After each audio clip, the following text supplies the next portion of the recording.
Oke, baik, selamat siang buat kita semua. Di sini kami akan menjelaskan tentang pemberdayaan sebagai strategi dalam konteks krisis ekonomi Indonesia.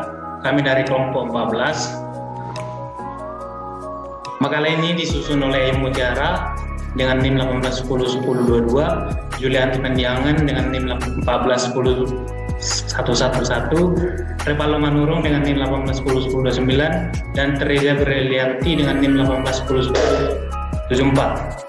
Makalah ini diajukan sebagai salah satu syarat untuk mengikuti mata kuliah pemberdayaan masyarakat program studi ilmu administrasi publik pada Sekolah Tinggi Ilmu Sosial dan Politik Raja Haji Tanjung Pinang. Dan selanjutnya di sini saya akan menjelaskan pendahuluan, di mana pemberdayaan adalah proses memfasilitasi warga masyarakat secara bersama-sama pada sebuah kepentingan bersama atau urusan yang secara kolektif pada mengidentifikasi sasaran, mengumpulkan sumber daya, mengerahkan suatu kampanye aksi, dan oleh karena itu membantu menyusun kembali kekuatan dan komunitas. Ada juga yang memahami pemberdayaan secara makro sebagai upaya mengurangi ketidakmerataan dengan memperluas kemampuan manusia atau melalui misalnya pendidikan dasar umum dan pemeliharaan kesehatan, bersama dengan perencanaan yang cukup memadai sebagai perlindungan masyarakat dan memperbaiki distribusi modal-modal yang nyata atau misal lahan dan sukses terhadap modal. Dan selanjutnya di sini definisi pemberdayaan masyarakat merupakan pemberdayaan secara umum. Pemberdayaan memiliki berbagai macam pengertian. Beberapa pengertian pemberdayaan dari berbagai tokoh diantaranya adalah sebagai berikut. Menurut Edi Papilaya yang dikutip oleh Zubaidi, bahwa pemberdayaan adalah upaya untuk membangun kemampuan masyarakat dengan mendorong, memotivasi, membangkitkan kesadaran akan potensi yang dimiliki, dan berupaya untuk mengembangkan potensi itu menjadi tindakan nyata. Selanjutnya, strategi pemberdayaan masyarakat. Strategi adalah cara untuk mengerahkan tenaga, dana, daya, dan peralatan yang dimiliki guna mencapai tujuan yang ditetapkan. Arti pemberdayaan masyarakat itu sendiri adalah suatu proses yang mengembangkan dan memperkuat kemampuan masyarakat untuk terus terlibat dalam proses pembangunan yang berlangsung secara dinamis, sehingga masyarakat dapat menyelesaikan masalah yang dihadapi serta dapat mengambil keputusan secara bebas atau independen dan mandiri. Dan selanjutnya akan dijelaskan oleh Ayu Mutiara. Baiklah, di sini saya akan menjelaskan mengenai strategi pemberdayaan masyarakat. Nah, strategi pemberdayaan masyarakat ini ada 3, yaitu yang pertama, strategi tradisional, yang kedua, strategi direction, yang ketiga, strategi transformatif. Nah, untuk strategi tradisional, yang pertama, strategi ini menyarankan masyarakat mengetahui dan memilih kepentingan terbaik secara bebas dalam berbagai keadaan, atau dengan kata lain, semua pihak berhak atau bebas menentukan kepentingan bagi kehidupan mereka sendiri dan tidak ada pihak lain yang mengganggu kebebasan setiap pihak. Yang kedua, yaitu strategi direction, atau strategi ini memerlukan dominasi atau kepentingan yang dihormati semua pihak yang terlibat dipandang dari sudut perubahan yang mungkin terjadi. Nah, yang ketiga itu strategi transformatif. Strategi ini menunjukkan bahwa pendidikan massa dalam jangka panjang diperlukan sebelum pengidentifikasian kepentingan diri sendiri. Nah, jadi untuk ketiga itu sudah dijelaskan bahwa strategi sebagai strategi tradisional, strategi direction, dan transformatif.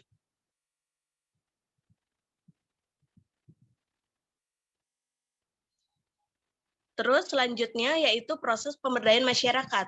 Proses pemberdayaan masyarakat bertitik tolak untuk memandirikan masyarakat agar meningkatkan taraf hidupnya sendiri dengan menggunakan dan mengakses sumber daya setempat sebaik mungkin. Sasaran utama pemberdayaan masyarakat adalah masyarakat miskin. Dalam prosesnya, perlu diperhatikan bahwa perempuan akan terlibat secara aktif.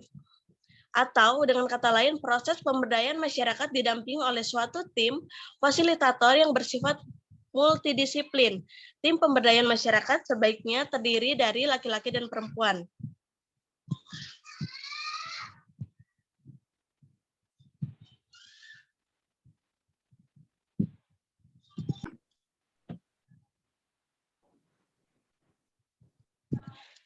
Baiklah, untuk selanjutnya yaitu pemberdayaan masyarakat dilaksanakan melalui beberapa tahapan sebagai berikut.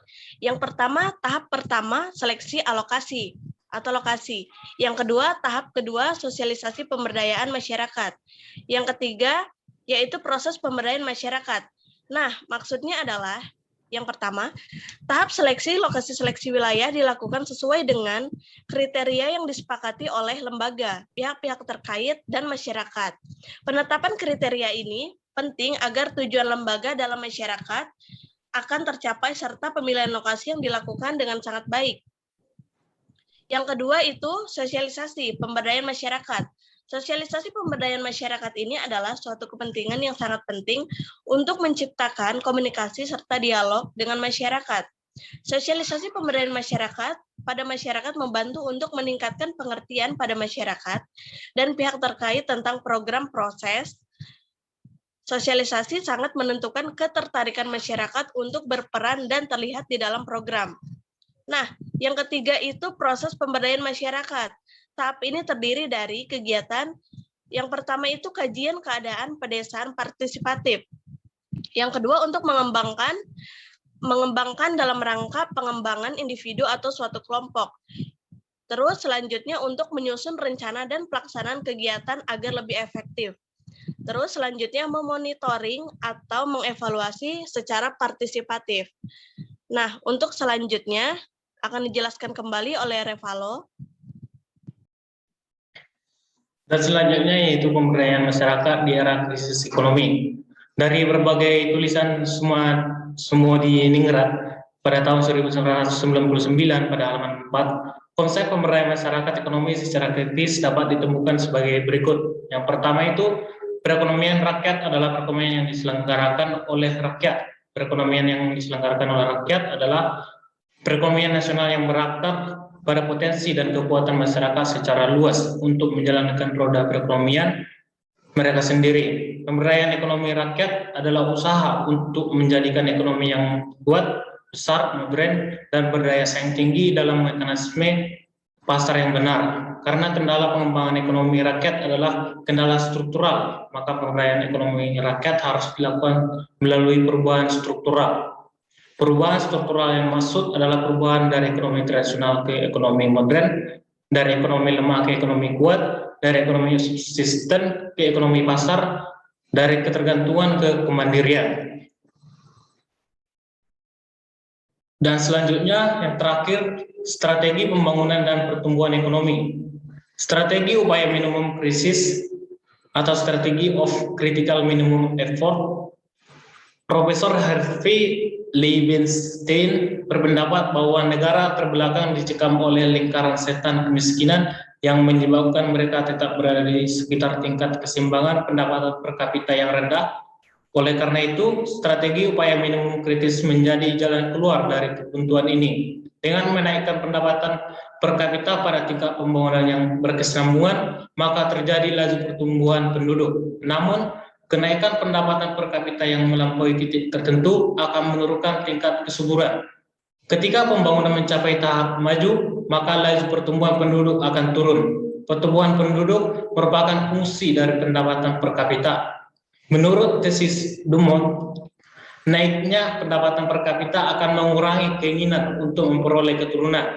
Di samping itu, spesialisasi meningkat serta mobilitas ekonomi dan sosial. Dan selanjutnya kesimpulan akan dijelaskan oleh Ayu Mutiara.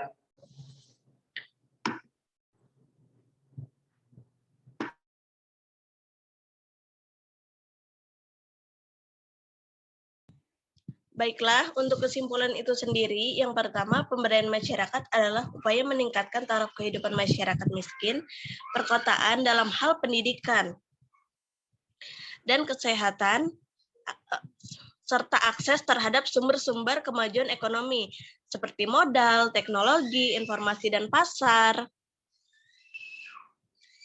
informasi dan pasar. Terus yang kedua itu korelasi perekonomian dengan hakikat kehidupan dapat diungkapkan dalam kalimat, perekonomian bukan segalanya, tapi tanpa perekonomian mungkin kehilangan segalanya. Dari segi misi risalah, kewajiban memberdayakan ekonomi masyarakat merupakan kewajiban yang include atau orang yang mendustakan agama. Itulah mereka yang memperdulikan dalam keadaan mandiri secara ekonomi. Masyarakat dapat dengan bebas menghindari rekayasa apapun dari pihak-pihak yang bermaksud zalim. Itu sebabnya dapat dikatakan bahwa kemandirian ekonomi memberi kontribusi besar dalam menentukan kemerdekaan manusia. Terus yang ketiga itu kemiskinan di perkotaan memiliki karakteristik yang berbeda dari masyarakat miskin pedesaan. Secara umum, dapat dikatakan bahwa tidak sepenuhnya kemiskinan mereka disebabkan baik oleh struktur kemiskinan struktural maupun alam kemiskinan. Kemiskinan alamiah. Mayoritas mereka mempunyai masalah psikologis, terutama dengan keluarga dan masalah hukum. Nah, mungkin itu saja untuk kesimpulan dari kelompok kami. Sekian dan terima kasih.